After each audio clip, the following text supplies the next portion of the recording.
Trayvon Martin's parents bring heartbreaking new docuseries Rest in Power to Tribeca.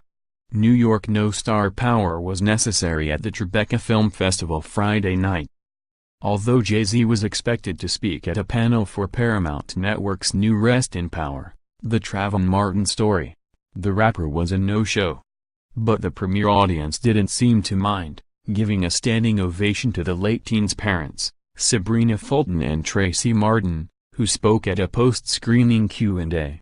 Rest in Power is an upcoming 6-episode docuseries that details the controversial events surrounding the death of 17-year-old Martin, who was shot in Florida in 2012 by George Zimmerman, a Neighborhood Watch volunteer.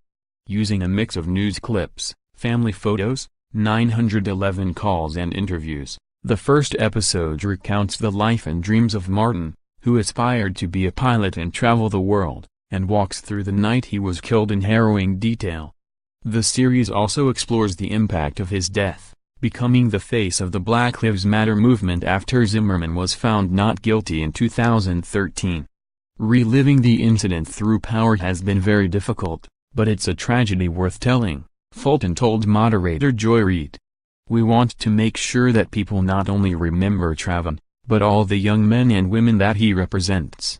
We have to be mindful that gun culture needs to change, mental illness needs to change, and also the hatred that goes on in this country needs to change.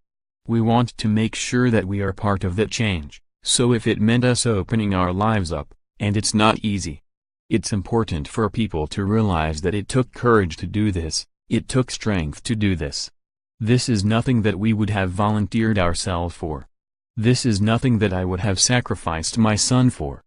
Later in the series, co-directors Julia Willoughby Nasson and Jenner first examined the relevance of Martin's death in 2018, following the white nationalist rally in Charlottesville, NC, last August and the mass shooting in Parkland, Florida, earlier this year. When it comes to the push for more sensible gun laws, I see a change now, and I say now, because of the incident that happened in Parkland, Tracy Martin said. We've been talking about getting these laws changed since 2012, but the difference is that the Parkland incident hit the heart of America.